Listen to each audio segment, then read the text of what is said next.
swear to God, I'm going to lose if I can't finish this by tonight.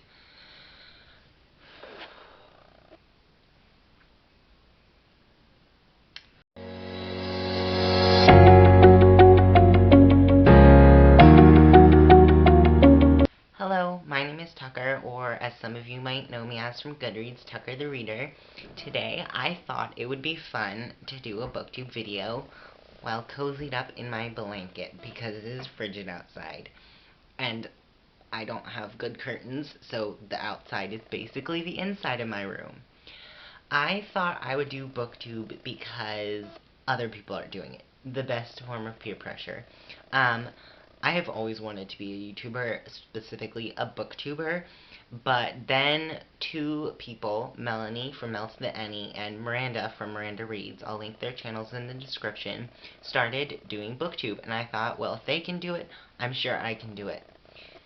Thinking back, I might not have wanted to promise that to myself or you guys because this might go horribly wrong, but we'll have to see.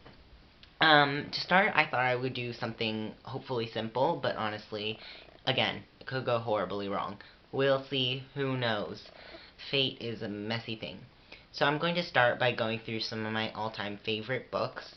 The problem is I have so many, because unless a book is horrible, it's wonderful. I can talk about books forever, no matter how boring it is, good, scary, whatever. I have opinions and they're loud.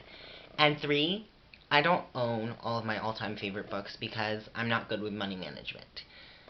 So I'm just going to quickly run through the all-time favorite books that I own and have a copy of. So here we go. For starters, I'm going with the one at the lowest of my list. And when I say lowest, that doesn't mean I don't love it. It just means that of all the all-time favorite books, it's the least all-time favorite. So, for starters, we have Waiting for Tom Hanks by Carrie Winfrey. Berkeley Books kindly sent me an ARC. I love the publicist there. She is so nice and generous. And I'm so happy she sent me this book because, mwah, so perfect. One of the best rom-coms I've read this year. I wish it had made it into the Goodreads Choice Awards because it deserves all the awards. Oh my goodness. Because it's basically about this girl who's obsessed with Tom Hanks, and then she keeps waiting for her own rom-com to happen.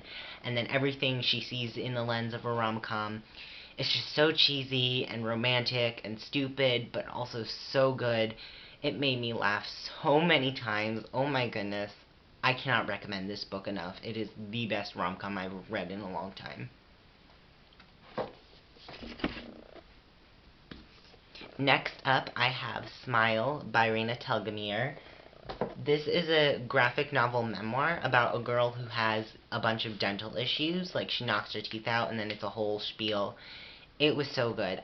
I personally have not had any dental issues. I have perfect teeth. Thank you. Well, they're not perfect. Anywho, I don't have dental issues, which I'm very grateful for. I have mental issues, but I don't have dental issues. That said, I could still really relate to Raina just because I know what it's like to go through tough times. Like, doesn't everyone? It sucks. I've read this book so many times. I read it over and over. It is so rereadable. I bring it everywhere. I read it at least once a month. Oh my goodness, I cannot recommend this enough.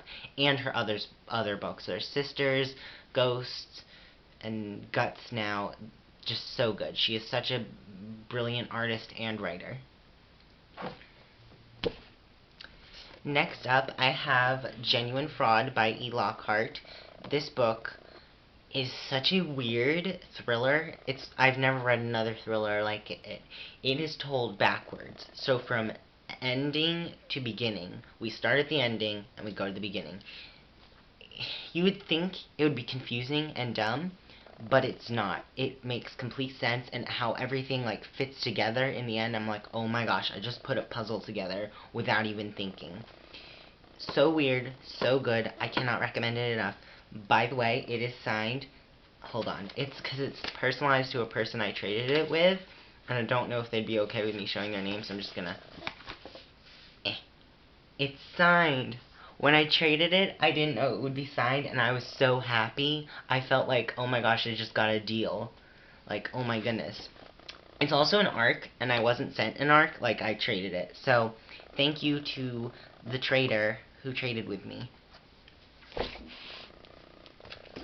Next, I have another book by E. Lockhart. As you can tell, she writes a lot of good books, and it is We Were Liars. Now, you've probably heard of this because it is a big YA book, and everyone tells you how good the plot twist is, and I agree. The plot twist, oh my goodness, I've never seen a plot twist like the one in We Are Liars. I'm not going to say anything about the plot twist, because, in my opinion, once you know the plot twist, you really might as well not read the book. But that's my opinion. This book is 5 out of 5 stars. Killer plot twist. Cannot recommend it enough. Next is Crazy Rich Asians by Kevin Kwan. Oh my goodness. This book, and I know everyone goes on about the movie, and I'm not saying the movie isn't good. I haven't seen it because I have ADHD and I forget things.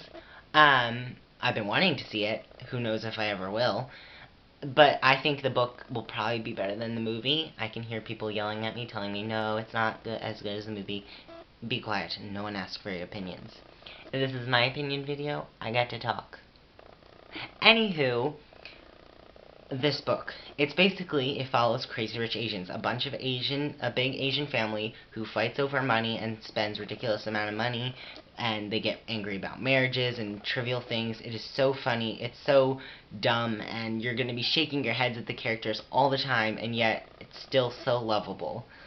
I really, really wish that Kevin Kwan would write more books. Like, he could be making so much money, and yet no new books. It's such a disappointment. Now, third in place is What If by Randall Munroe. Oh my goodness, this book. I read this book because it was on an ad, which I've never done before. Like, usually I see a book on an ad and I instantly think, it's trying too hard. If it's trying to get on an ad, then it probably isn't good. I know it's a dumb opinion, but it's my opinion, so. But I saw this on an ad, and I thought, ooh, that looks interesting, so I bought it, and I read it once, and now I reread it all the time because it is so good and so rereadable. What If is basically this guy who gets a bunch of people on the internet to ask random questions like, what if the ocean drained off of the earth, and stuff like that, and then he answers them with science, and it's so weird, and it's so dumb, and it has pictures. I love it. I just can't even. Like, I feel like every time I reread it, I learn something new, and it never ceases to entertain me. In fact, I actually ended up, because it entertained me so much, I bought 2 copies. Also because I'm weird like that. Anyway, read this. It's so good. Next is The Hate You Give by Angie Thomas. I don't, like, in my review, I don't think I talked about race that much because I feel like it's not my place to say much because even though I'm biracial, I'm white and Latino, I'm mostly white, and so I don't feel like it's my place to talk about race. Ooh, I'm a poet. Anywho, even though I'm not good with politics, and I'm not good with race and all of that stuff, I still love this book. It hit me very hard. It was heartbreaking, it made me cry, it made me laugh. I read it in about 48 hours, and it just left such a mark on me emotionally. And the movie was almost as good, but nothing will ever come close to The Hate You Give. And finally, Stalking Jack the Ripper by Carrie Maniscalco. If you are familiar with me on Goodreads, and you'll know I talk about this book all the time. It is gold, pure gold. It is romantic, it is funny, it's sad, it has a humongous plot twist that no one ever saw coming. I don't want to say it's feminist because that was a bit of a mess. Yeah, the feminism was a bit of a mess in this, but that's another video. And I think that objectively I realize that it's actually not as great a book as I might think it is. I don't know why I ended up loving it so much. It's weird. Maybe it's puberty. Probably puberty. Who knows? But this book will always be mine. My favorite. My baby. And I've reread it every year since I read it the first time, and I will love it for the rest of my life. And that's it. Those are my favorite books that I own.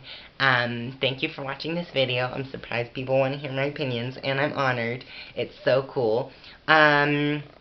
Please let me know if I was really cringy and awkward. This is my first time ever doing this, and my ears are probably beet red because I hate being in front of cameras. Why would I choose to be doing booktube if I hate cameras? No one knows. I'm a weird person. Yeah, thank you for watching. Bye.